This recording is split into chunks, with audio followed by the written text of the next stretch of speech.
You're listening to The Sizzle on Iron Skillet Radio and Iron Skillet Television.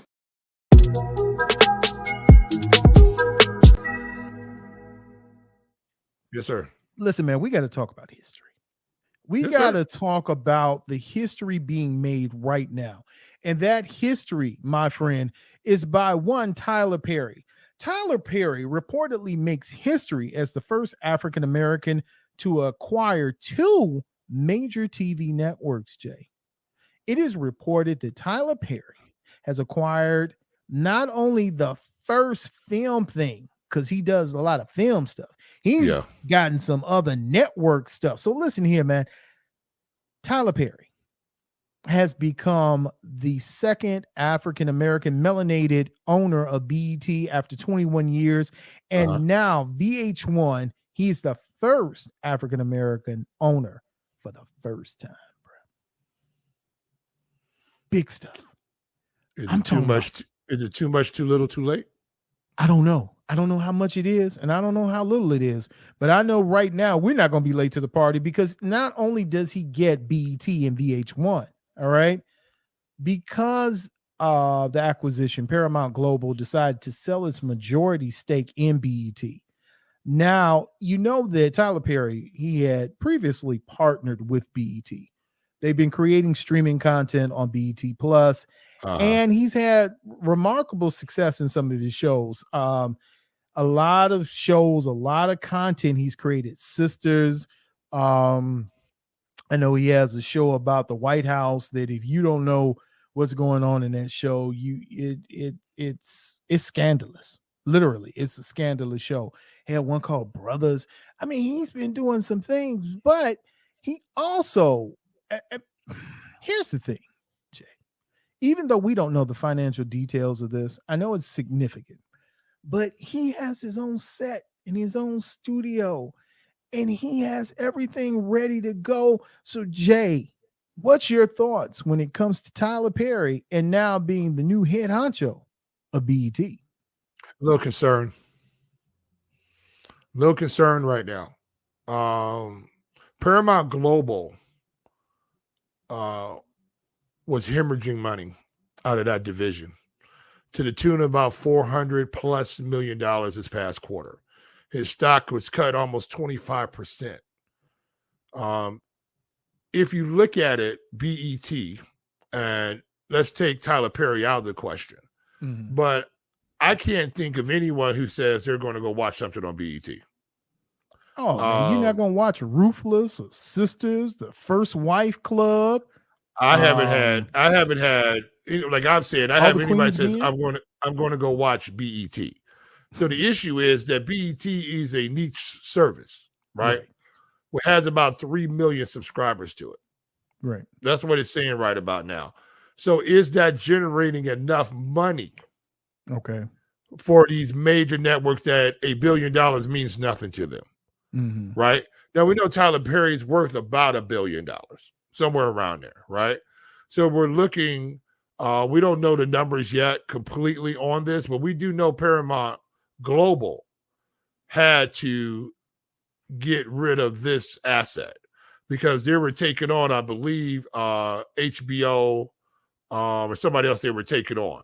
So the issue is right now with Tyler Perry, does this give him another known stream to put his platform out? Because you had BET Plus that's out that has some good programming, but you have to understand the financial side of it, right? There's some great programming out there that's being created, but if it's not drawing the eyes to it and they can't make the dollar amount meant, those shows get canceled.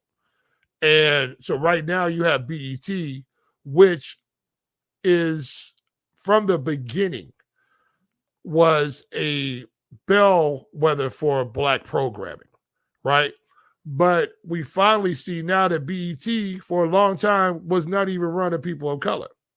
So now we have BET back in the hands of one of our gifted ones, which I'll call Tyler Perry, because Tyler Perry created this behemoth that he has. And he also put it down in Atlanta, where now that became Hollywood, middle of the country. The issue was that Paramount Global and some other teams were starting to pull money out of the Atlanta area. So I'm wondering, is Tyler Perry self-funded, or was he having money coming in from these other partners? So the question is how much money did Tyler Perry spend of his own money to acquire? We don't know that. We don't know the inner workings of this deal, and I don't know if we ever will know the inner workings of this deal, because I think Paramount Global, because its stock took a 25% slash, that they don't want this to drop anymore.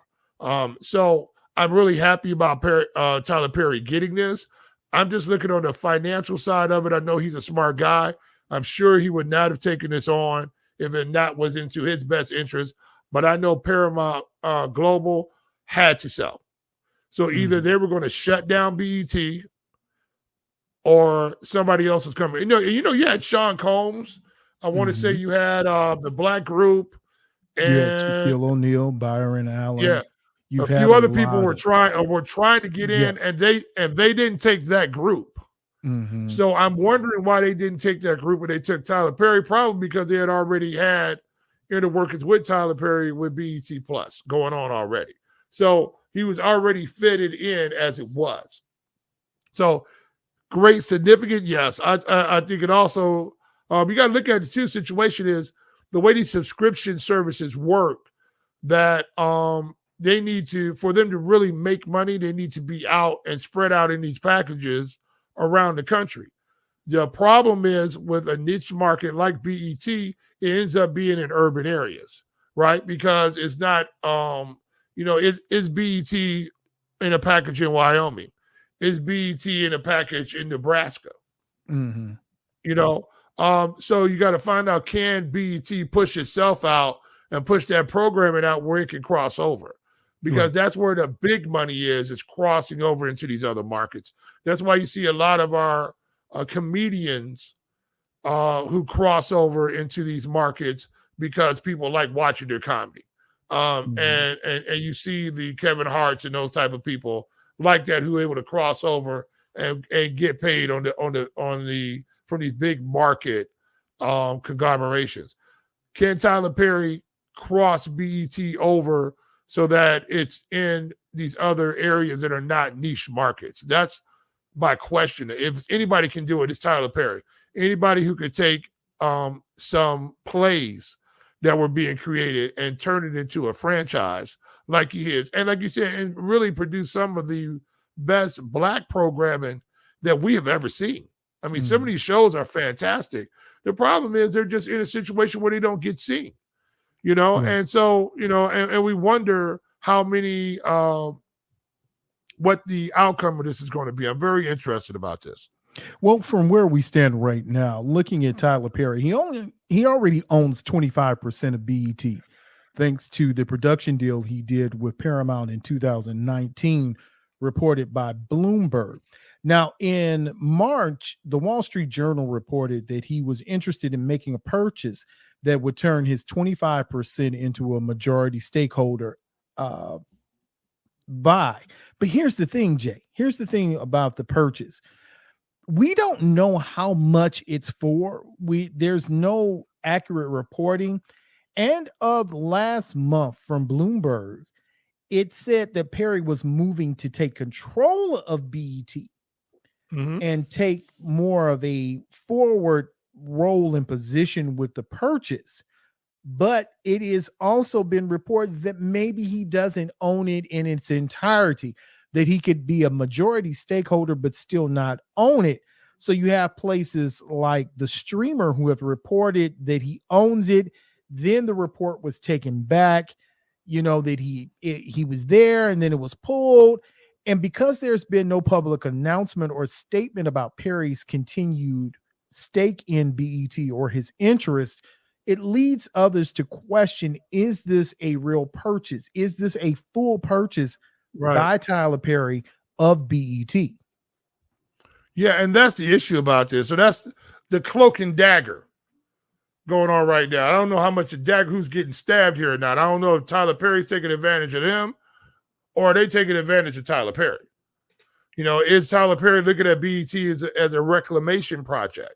Because we know now BET Plus is going for $9.99 a month and $5.99 a month because they're trying to get people to sign on. Because it's not enough people with these subscription-based models. I was just talking about this in school when I was teaching today about these subscription-based models. They're very difficult to work in niche markets. Very difficult to work. That's why you see a lot of urban comedy, urban shows that go on the major networks. They really follow the same platform. They're comedies. I wasn't going to say the word I'm getting ready to say. But, they're comedies. There's very few dramas that are predominantly Black television shows that make it to the major networks and stay there, unless there's some form of a comedy. All right, there's very few of them. Like there's a couple that get there because the actors have crossover appeal, but there's not a lot of them. But with BET, you see a majority of those shows going on there and actors getting paid over there. Now, are they getting paid like they would get paid on these major networks? Absolutely not. But they are making enough of a paycheck where it's a living wage for them down there. And a lot of that has to do with Tyler Perry putting his studios in Atlanta, but things were cheap for him to do that there. I'm sure he got plenty of tax incentives and tax breaks for that to happen. He had a lot of people move down there who wanted to get into his movies because it's very difficult for Black actors to get major roles in productions that are not predominantly Black. And that's just the absolute truth. And so, unless it's somebody producing a Spike Lee or somebody like that, but even those people can't produce enough to keep all these actors working. Now, Tyler Perry has produced a tremendous amount of programming.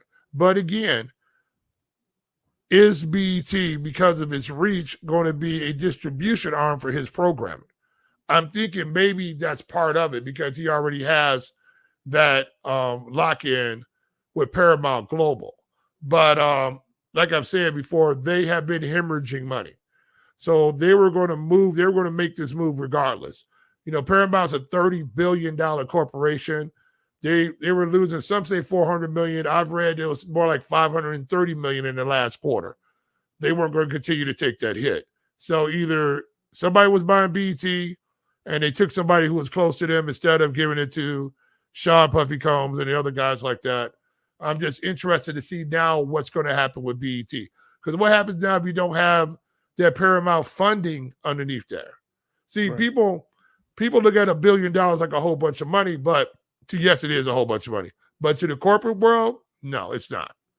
It's not. It's not a tremendous amount of money. And when Tyler Perry himself is worth $1 billion, right? But how much of that can be used? How much can he leverage himself, or will he leverage himself to keep BET afloat? And that's a good thing you said when you talked about your students. How does this work? How is this leveraged? And really, does he have majority? If he has majority stakeholder, you would say, okay, he's the owner, technically. But how does this work moving forward, as you said? And to your point, I had never even thought about it. You brought up a great point. The Sean Puffy Combs, the others who are interested in, even Byron Allen, knowing what he's purchased, do they still give you that same quality programming? And do they have the cachet of a Tyler Perry? Are you going to log in to see their shows? And this is what I'm saying to you, right? So my whole thing about this is because Medea has crossed over, right? You have people who are not Black per se who will watch a Tyler Perry movie, even though it's buffoonery at times, a complete buffoonery that he's noted for. And that's some of his better work that he has coming out. He has some really good shows out that don't get the push that need to. If you look at it, Sean Puffy Combs, they don't have the track record of producing. Tyler Perry has been producing quality programming for a long time now.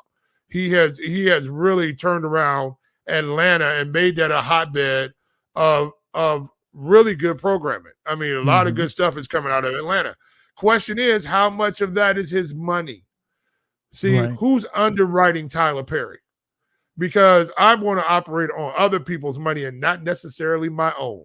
Correct. You understand? So there has to be investors involved. So how much where sponsorship? All those things. Yeah. And so when you're dealing with subscription based programming, right? It is very difficult. You have to have those shows underwritten for those shows to be created, and you have to have the ad revenue and the ad placement, product placement within that they'll say, hey, everybody, have you noticed all those shows like that? They all end up driving Chevrolets, or they're all driving Chryslers, right? Fords, Chevrolets, Chryslers. Right. Yeah. It's product placement. Everybody's drinking Pepsi. You know, or everybody, you know, or there's a Starbucks cup sitting around somewhere. Right. So it's always something to do with that product placement. Why? Because of the eyes that I'm going to get on it that I can sell my products. Question is there enough money in the Black subscription base for these major corporations to place their product with BET? You can make the greatest show of all time. If I can't sell that show to an advertiser, it doesn't matter. That's the reason why you see it on HBO all the time. They come with some great series. Showtime comes with great series, and what happens? 1 season, 2 seasons, that show's gone. And you go, oh my God, that show was great. What happened? Couldn't sell it to the advertisers.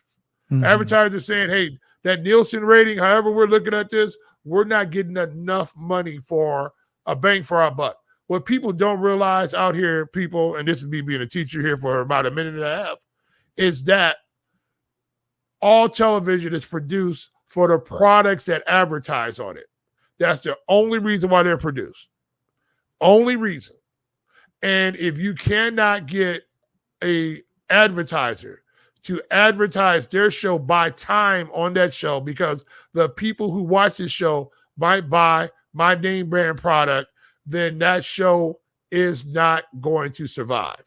That's just the absolute truth. This is the reason why all of our shows, especially the African-American community, what are they about? What is the subject matter for the most part, right? Either we're having comedies or we're shooting at somebody or we're being, right, or something like that. Or we got melodramas or, as you said, comedies, melodramas, or it's crime.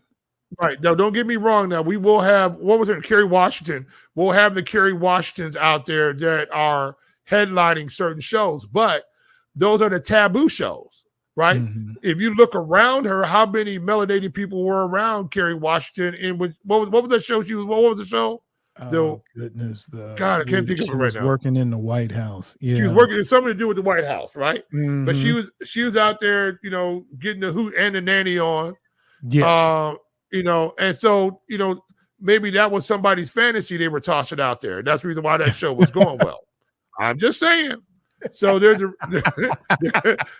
reason why these shows get made. Don't get it twisted. Now, some life imitates art at times, you know, and sometimes art imitates life. So we got to see with Tyler Perry. Is this a situation where he's going to be able to generate enough revenue?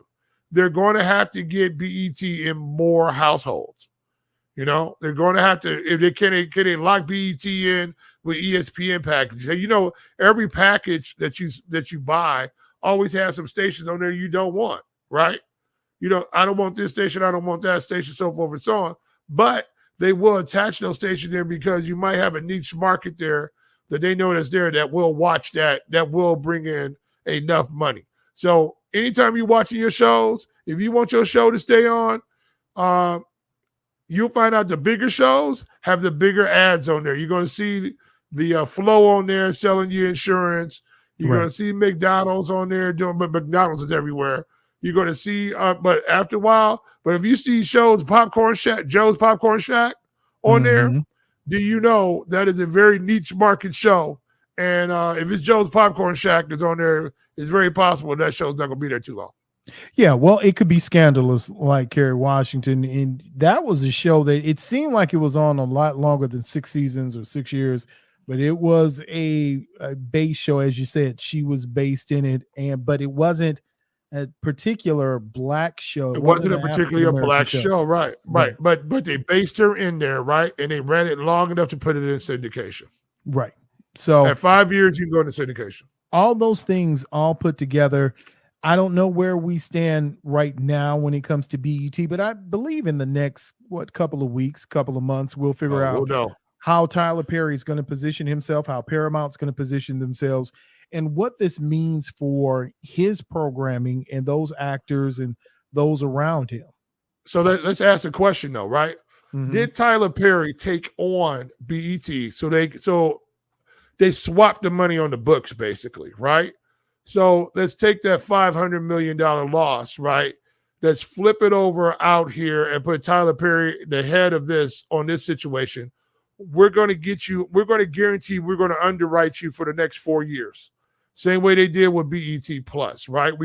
You got some money coming from another source, not necessarily from Paramount Global, you know? So that's the whole issue right there, is that with this major finance like this, right? A lot of times they move money around on the books so that they can show their those who have bought stock into these companies that they are doing the very best they can to give them the very best return. So for them, the mere fact of getting that $500 million off their books, you're probably going to see a bump in Paramount Global recapturing, because you have people probably who shorted it as they saw they were hemorrhaging money. They're probably shorting it because I think it's down around trading around $16 and some change. So the options are cheap down there around $16. But you can, as it starts moving back up, when it gets up past $25, then your option prices start to become a little bit more. So it's interesting right now that when there was blood in the water, did Tyler Perry go strike like a shark, or did he have to go and get this company? Because remember now, the story is that there was also some funding being pulled out of the Atlanta market. Well, who is the Atlanta market? It's Tyler Perry. You know what? All of that, man, it all leads to, it's interesting. It's all a scandal right now. This is juicy. This is like a full-fledged Tyler Perry script. Like if he wrote a script about Tyler Perry buying. There's just like Transformers here. There's more than meet the eye, believe me. Wow. Wow. I see what you did there, sir. That was a good one. Listen, you know who it is. You know it's the Sizzle. When we come back from break, we're going to come back with our interview with John Bowles, GB. And let me tell you something. If you don't get yourself in to listen to JB Stats on the Sizzle, then there's something wrong with you, because that is good information. And if you want to hear some good things about what's going on, not only with the Chicago Bears, but what's happening with the Chicago Bulls, listen, we're going to talk all about that. We're going to have a good conversation. This is the Father's Day mix. So you know what, Grampies, let me tell you something. Grandpas are players too. This is the show for you. You know who it is. It's the Sizzle here on WGVE 88.7 FM.